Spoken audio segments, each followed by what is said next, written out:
Je donne tout de suite la parole à Jean Leonetti qui va nous parler de la proposition de loi.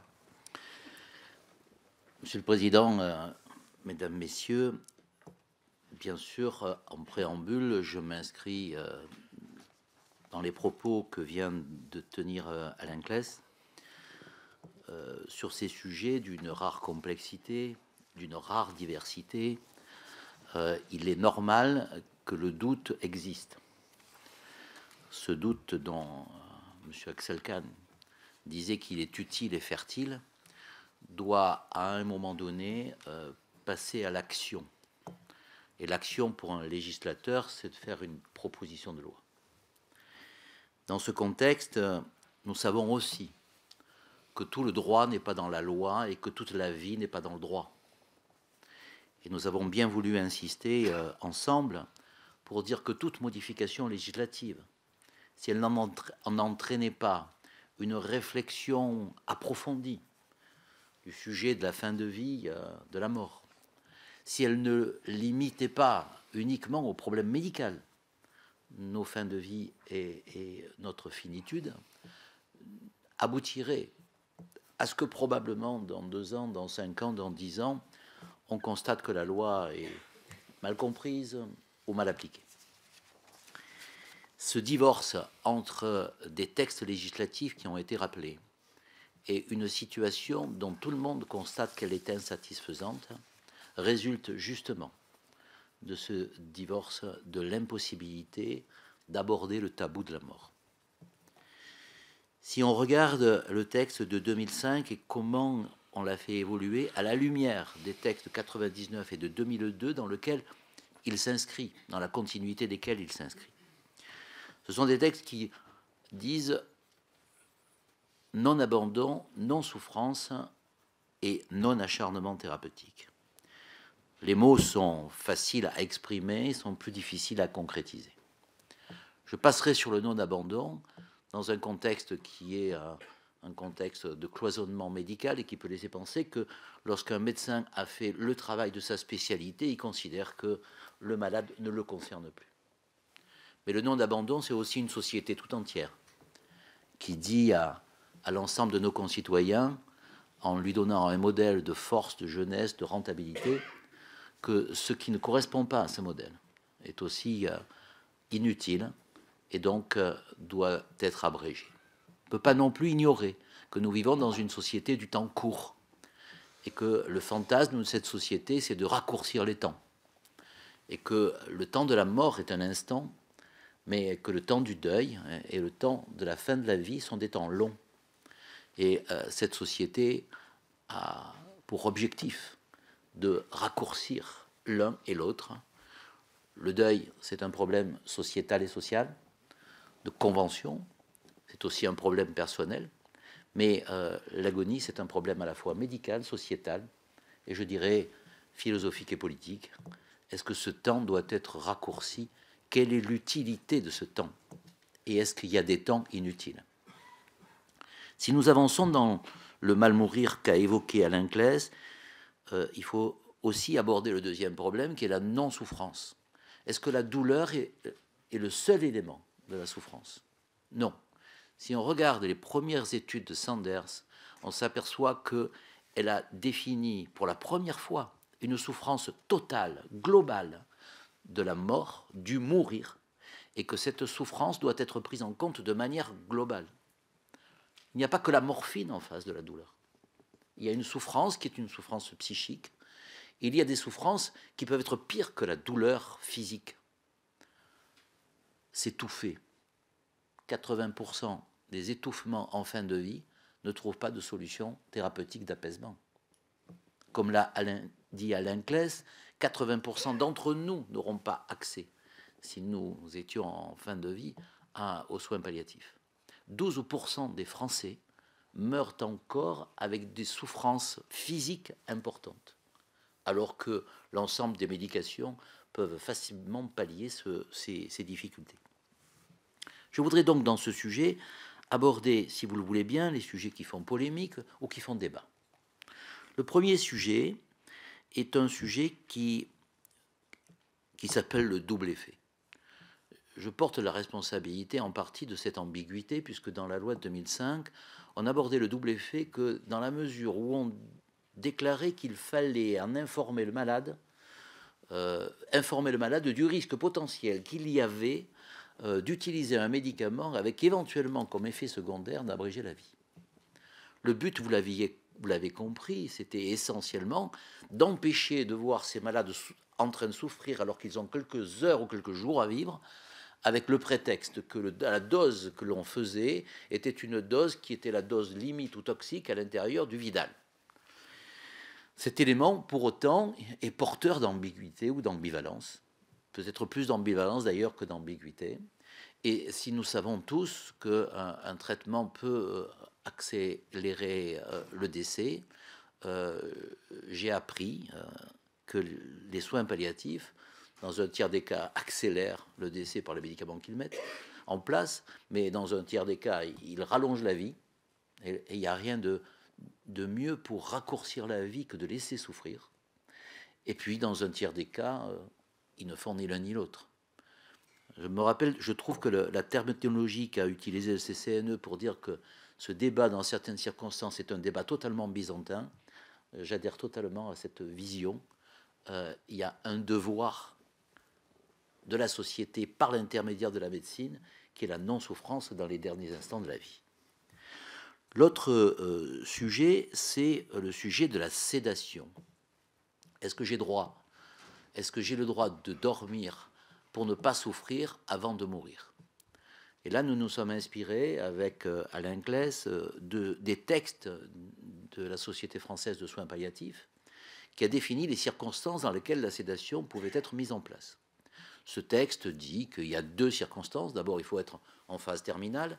Et pour essayer de circonscrire cette phase terminale, qui peut, selon certains, être de quelques mois ou de quelques semaines, voire de plus d'une année, nous avons essayé d'utiliser une phrase que nous avons copiée sur la lettre de mission du Premier ministre, et qui consiste à dire « lorsque le pronostic vital est engagé à court terme ». Oui, la mort, pour nous tous, est un horizon qui s'éloigne au fur et à mesure qu'on avance, mais il y a un moment où l'échéance apparaît, peut-être plus d'ailleurs de manière claire au malade qu'à son entourage, et qui fait qu'il sent la mort venir, hein, comme Roland à Roncevaux ou le vieillard de Tolstoï.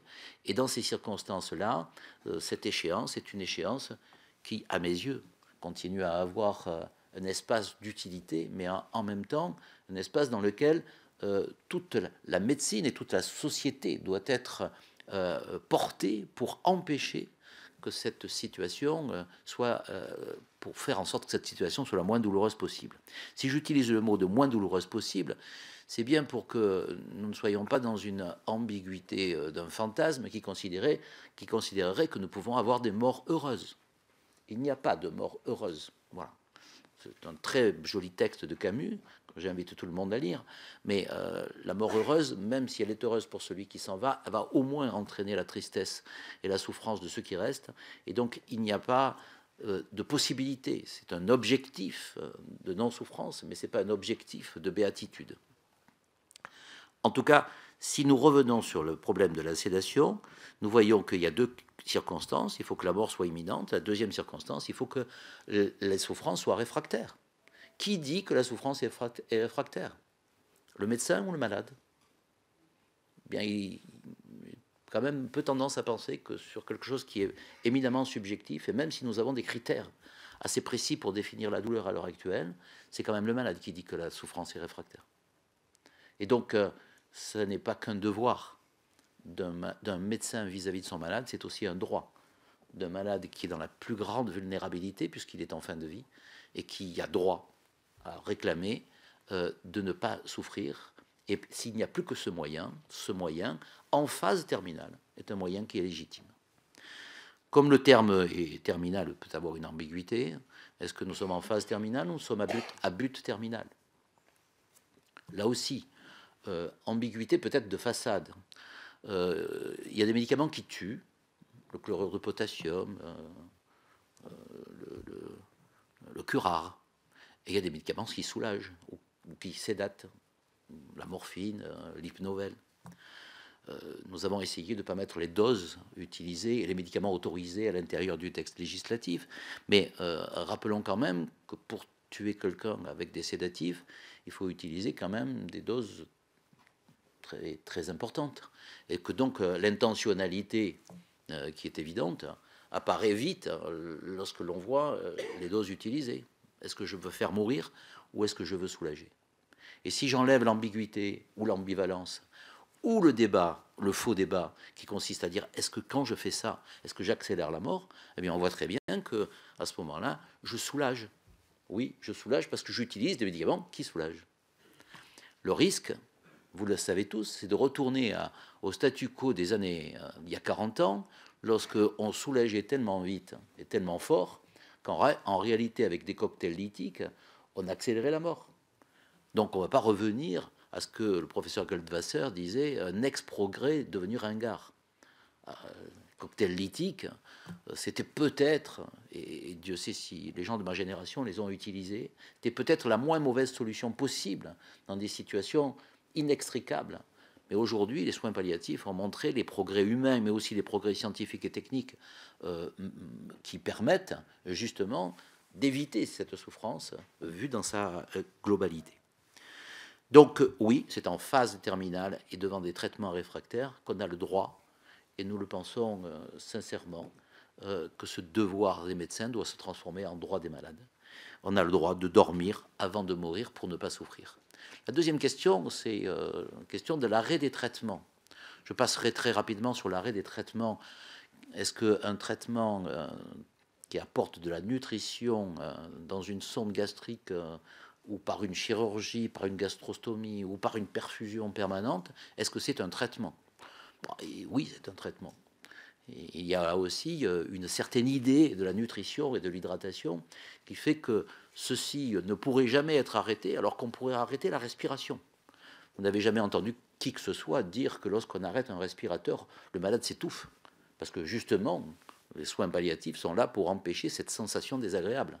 Pour autant, vous entendez périodiquement cette ineptie de dire que lorsqu'on arrête chez quelqu'un qui est inconscient et pris en charge dans une sédation terminale la nutrition ou l'hydratation, il meurt de faim et de soif. Réfléchissons un instant, est-ce que c'est plus artificiel d'apporter de la nutrition et de l'eau à travers d'un acte chirurgical, à travers un tuyau que l'on met dans l'estomac, ou simplement avec un appareil qui vous permet de faire rentrer l'air dans le poumon et le faire sortir? Qu'est-ce que c'est qui est plus naturel? Là aussi, franchement, je pense que c'est un débat qui ne mérite pas qu'on s'y attarde, parce que dans le détail de la réflexion, on va oublier l'essentiel. Et au fond, l'essentiel, c'est je garantis la non-souffrance quand j'arrête un traitement. Et au fond, si on regarde dans quelle situation on pourrait y envisager cette sédation terminale, il y en a trois. La première, c'est celle qu'on vient d'évoquer, cette souffrance réfractaire de quelqu'un qui a quelques heures, quelques jours à vivre et qui réclame de ne pas souffrir ou même de ne pas voir la mort venir. Et on n'est pas obligé d'imposer à ceux qui ne le souhaitent pas l'approche de la mort lorsqu'elle leur entraîne une angoisse importante. Le deuxième sujet, c'est le malade qui dit « arrêtez tout ». Et là, je ne me réfère pas à la loi de 2005, à la loi de 2002. Le malade a le droit de dire « vous ne faites pas ce traitement ». Et même si ce traitement que l'on ne fait pas doit entraîner sa mort à brève échéance, c'est le malade, après qu'on ait essayé bien sûr de lui apporter tous les arguments pour qu'il puisse décider de manière lucide et éclairée, eh bien c'est le malade qui décide. On ne coupe pas la jambe à un malade qui le refuse, même si sa gangrène est en train d'entraîner sa mort. Je vous rappelle que Louis XIV, d'ailleurs, est mort de cette façon, et qu'il a refusé d'être amputé. Peut-être d'ailleurs, s'il avait été amputé, ça n'aurait pas changé grand-chose à l'échéance. Mais en tout cas, on lui a fait la proposition, il savait qu'il allait en mourir, et il a accepté de mourir d'une gangrène dans d'atroces souffrances, puisque l'époque faisait que les rois souffraient plus à l'époque de Louis XIV que n'importe quel citoyen français à notre époque, ce qui est au moins rassurant. Donc la deuxième idée, c'est qu'on arrête, le malade dit j'arrête mon traitement, je dois non pas faire ce que nous faisions à une certaine époque et qui consistait à dire c'est pas à la carte, c'est le menu. Si vous arrêtez le traitement, vous allez souffrir, et si vous voulez pas vous arrêter votre traitement, je ne m'occupe plus de vous. Cette idée paternaliste, archaïque et autoritaire est terminée. Le malade qui dit j'arrête mon traitement malgré l'idée que les médecins s'en fait que c'est une erreur et que c'est une faute, eh bien, il doit accompagner pour autant et empêcher le malade de souffrir. C'est la raison pour laquelle, dans certaines circonstances, l'arrêt d'un traitement de survie qui va entraîner une mort, quelquefois et presque toujours, dans des circonstances douloureuses, doit être compensé par une sédation en phase terminale. Enfin, le fait d'arrêter, de mettre une sédation en phase terminale, doit-elle s'accompagner ou non d'un arrêt des traitements de survie? Alain Claes et moi-même le pensons. Parce que, et pardon de la vulgarité de ma comparaison, on n'appuie pas en même temps sur le frein et sur l'accélérateur. Lorsque le malade sent ça me revenir, qui dit je pense maintenant qu'on arrête et je veux dormir, eh bien on ne poursuit pas d'une certaine façon une survie qui peut apparaître. Alors là, oui, inutile, puisqu'elle peut apparaître comme un acharnement thérapeutique ou une obstination déraisonnable, puisque le malade vient de dire qu'à la fois il veut décrocher et en même temps ne pas souffrir. Dans ces circonstances, d'autres sujets, bien entendu, se posent, mais si vous l'avez bien compris, le double effet nous paraît un sujet que nous avons abordé simplement en expliquant dans le texte que on doit mettre un traitement sédatif, antalgique, même si, le même si veut bien dire qu'il n'y a pas d'ambiguïté et que c'est un inconvénient qu'on accepte compte tenu de la situation. La sédation peut s'appliquer dans les souffrances réfractaires en phase terminale, elle peut s'appliquer bien sûr lorsque le malade arrête son traitement, et puis bien entendu, si demain le Conseil d'État était suivi par la Cour européenne, l'arrêt d'un traitement de survie en état végétatif décidé dans le cadre d'une obstination déraisonnable en implique évidemment une sédation profonde qui permet de dire, et c'est aujourd'hui dans le 37.3 du Code de déontologie, qui permet de dire j'arrête tous les traitements, mais je ne sais pas évaluer la douleur ou la souffrance qui pourrait être résiduelle, et donc je ne prends pas le risque d'une douleur, donc je mets un traitement sédatif antalgique, parce que je dois à cette personne humaine, qui est toujours une personne humaine, de ne pas avoir le moindre risque de souffrance, mais en même temps je dois aussi, et c'est peut-être un des éléments supplémentaires, je dois aussi à la famille, à l'entourage, aux proches, aux aimants, je leur dois un corps qui s'en va dans cette vie finissante de manière sereine et apaisée, et non pas un corps qui convulse, comme ça a été malheureusement le cas dans l'affaire Pira. Voilà les trois indications que nous proposons sur la sédation et les circonstances de la sédation profonde et continue jusqu'au décès. Et si on met le mot continu, c'est qu'il peut y avoir dans le soin palliatif un juste assez et un jusqu'au bout, qui font que on peut difficilement, dans une phase terminale, réveiller le malade à échéance régulière pour lui demander s'il est toujours d'accord.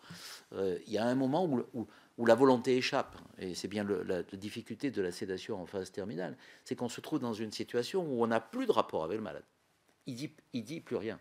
Ça pose un problème d'ailleurs pour les soignants qui disent j'accompagne quelqu'un, mais je n'ai plus la possibilité de l'accompagner psychologiquement.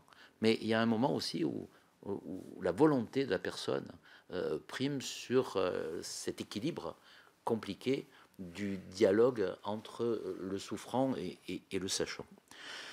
Si je résumais, je dirais simplement qu'au fond, nous avons essayé avec Alain Claes de répondre à la situation que connaissent les Français.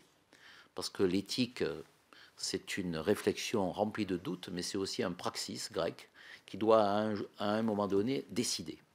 Et dans cette décision, nous avons en fait pas infligé aux médecins, comme je l'ai entendu, des devoirs supplémentaires. Nous avons simplement demandé aux médecins d'accomplir leurs devoirs. Et dans ce cadre, les droits nouveaux qui sont donnés aux malades correspondent toujours à des devoirs équivalents qui était antérieurement d'ailleurs dans les textes de déontologie ou de bonne pratique des médecins.